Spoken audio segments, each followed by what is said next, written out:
Jail DIG MK Vinod Kumar ചെയ്ത പരിപാടികൾ ഇപ്പോൾ വലിയ ചർച്ചാ വിഷയം കൂടിയാണ്, വലിയ വാർത്താ തലക്കെട്ടായിട്ട് മാറി. എന്താ സംഭവം ചെയ്തെന്നറിയാമോ? ചില പ്രതികളുടെ കയ്യിൽ നിന്ന്, പ്രതികളുടെ ബന്ധുക്കളുടെ കയ്യിൽ നിന്ന് പൈസ വാങ്ങിച്ചിട്ട് ജയിലിൽ സുഖ സൗകര്യങ്ങൾ ഒരുക്കി കൊടുത്തു. അതാണ് ഇദ്ദേഹം ചെയ്ത പരിപാടി. ജയിൽ DIG MK വിനോദ് കുമാറിനെതിരെ ഗുരുതര കണ്ടെത്തലുകളുമായി വിജിലൻസ്. TP വധക്കേസ് പ്രതി കൊടിസുനിക്കും പണം വാങ്ങി വഴിവിട്ട സഹായം ചെയ്തു. സുനിയുടെ ബന്ധുവിൽ നിന്ന് പണം വാങ്ങിയെന്നാണ് കണ്ടെത്തൽ. രാഷ്ട്രീയ കൊലപാതകങ്ങളിലെ പ്രതികൾക്കും മയക്കുമരുന്ന് കേസിലെ പ്രതികൾക്കും നിരന്തരം സഹായം ചെയ്തു. പ്രതികൾക്ക് അനുകൂല റിപ്പോർട്ടുകൾ ഉണ്ടാക്കി പരോളും അനുവദിച്ചു. ഗൂഗിൾ പേ വഴിയും മിയൂർ ജയിലിലെ വിരമിച്ച ഉദ്യോഗസ്ഥൻ ഇടനിലക്കാരനായുമാണ് പണം വാങ്ങിയത്. വിനോദ് കുമാറിനെ ഉടൻ സസ്പെൻഡ് ചെയ്തേക്കുമെന്നറിയുന്നു. വിജിലൻസ് മേധാവി ഇന്ന് റിപ്പോർട്ട് സർക്കാരിന് കൈമാറും. അർജുൻ കല്യാടുണ്ട് കൂടുതൽ വിവരങ്ങളുമായി. Arjun Kalyad, good morning once again. ഈ DIG വിനോദ് കുമാർ ചെറിയ പുള്ളിയൊന്നും അല്ല അല്ലേ?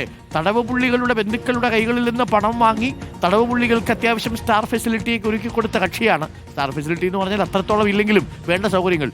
TP കേസിലെ പ്രതികൾക്കും സൗകര്യം കൊടുത്തത് ഈ ഏമാനാണ് എന്നറിയുന്നു. ഏമാന്റെ തൊപ്പി തെറിക്കൂ.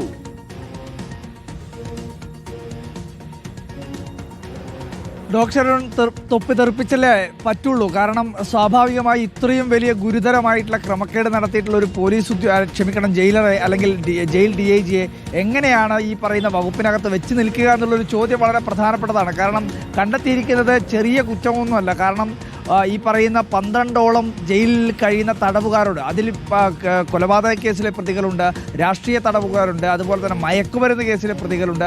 അവരുടെയൊക്കെ ബന്ധുക്കളിൽ നിന്നും സുഹൃത്തുക്കളിൽ നിന്നുമൊക്കെ പണം കൈപ്പറ്റിക്കൊണ്ട് അവർക്ക് ജയിൽ ചെയ്തു കൊടുക്കാൻ വേണ്ടി കഴിയുന്ന പരമാവധി സഹായങ്ങൾ ചെയ്ത് നൽകുക എന്നുള്ളതാണ് ഈ ജയിൽ DIG ചെയ്തിരിക്കുന്നത്. എന്തായാലും ഒരു വകുപ്പ് തല നടപടി അല്ലെങ്കിൽ കർശനമായിട്ടൊരു നടപടി സർക്കാരിൻ്റെ ഭാഗത്തുനിന്ന് ഉണ്ടാവും എന്നുള്ളത് തന്നെയാണ് നമ്മൾ മനസ്സിലാക്കുന്നത്. അതിൻ്റെ ഭാഗമായി തന്നെ ഇപ്പോൾ ഒരു റിപ്പോർട്ട് ആഭ്യന്തര വകുപ്പിന് കൈമാറുകയും ചെയ്തിട്ടുണ്ട്. വിജിലൻസ് മേധാവിയാണ് അത്തരമൊരു റിപ്പോർട്ട് കൈമാറിയിരിക്കുന്നത്. ഇന്നലെ തന്നെ ഈ വാർത്തയുടെ ആദ്യ ഘട്ടത്തിൽ ഈ ഒരു വാർത്ത പുറത്തു വന്നപ്പോൾ തന്നെ ഇതുമായി ബന്ധപ്പെട്ടുകൊണ്ടുള്ള ഒരു നടപടി ആവശ്യപ്പെട്ടുകൊണ്ട് ജയിൽ വകുപ്പ് തന്നെ ആഭ്യന്തര വകുപ്പിനൊരു കത്ത് നൽകിയിട്ടുണ്ട് എന്നുള്ളതാണ് നമുക്ക് മനസ്സിലാക്കാൻ വേണ്ടി. എന്തായാലും ഗുരുതരമായിട്ടുള്ള TP വധക്കേസിലെ പ്രതി കൊടിസുനിക്ക് പോലും എല്ലാ സൗകര്യങ്ങളും ചെയ്തു കൊടുക്കും. അത്രയും ശ്രദ്ധേയമായ ഒരു കേസിലെ പ്രതിക്ക് പോലും ഒരു കൂസലും ഇല്ലാതെ ഈ പറയുന്ന വിനോദ് കുമാർ ഇങ്ങനെയുള്ള സഹായം ചെയ്തു കൊടുത്തു എന്ന് പറയുമ്പോൾ സ്വാഭാവികമായും ആ കേസിൻ്റെ ഗൗരവം എത്രത്തോളം ഉണ്ട് എന്നുള്ളത് നമ്മൾ മനസ്സിലാക്കേണ്ടതാണ്. 1,80,000 രൂപ ഇത്തരം ഗൂഗിൾ പേ വഴിയും ഒരു ഇടനിലക്കാരൻ വഴിയും, അതായത് വിയൂർ സെൻട്രൽ ജയിലിലുള്ള ഒരു ജീവനക്കാരൻ വഴി, അവിടെ ആ ജീവനക്കാരനാണ് ഇടനിലയായി പ്രവർത്തിക്കുന്നത്, അയാൾ വഴിയും ഈ പറയുന്ന വിനോദ് കുമാർ കൈപ്പറ്റിയിട്ടുണ്ട് എന്നുള്ളതാണ് വിജിലൻസ് കണ്ടെത്തിയിരിക്കുന്നത്. എന്തായാലും തൊപ്പി തെറിപ്പിക്കും എന്നുള്ളതാണ് തന്നെയാണ് ഈ ഘട്ടത്തിൽ നമുക്ക് മനസ്സിലാകുന്നത്. Doctor okay, thank U.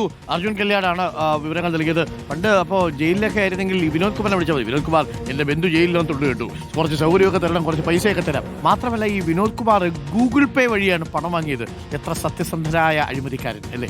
സാധാരണ രീതിയിൽ പൈസ കൊടുക്കുന്നത് കൈമടക്കായിട്ട് 4 പേര് അറിയാതായിരിക്കുമല്ലോ. ഇത് ഗൂഗിളിനെയൊക്കെ അറിയിച്ചുകൊണ്ടാണ് പൈസ വാങ്ങിയിരിക്കുന്നത്. ഗൂഗിൾ പേ ചെയ്താൽ മതി. അപ്പോൾ ഈ ഉദ്യോഗസ്ഥൻ്റെ കോൺഫിഡൻസ് ലെവൽ എന്തായിരിക്കും എന്ന് ആലോചിച്ച് നോക്കും.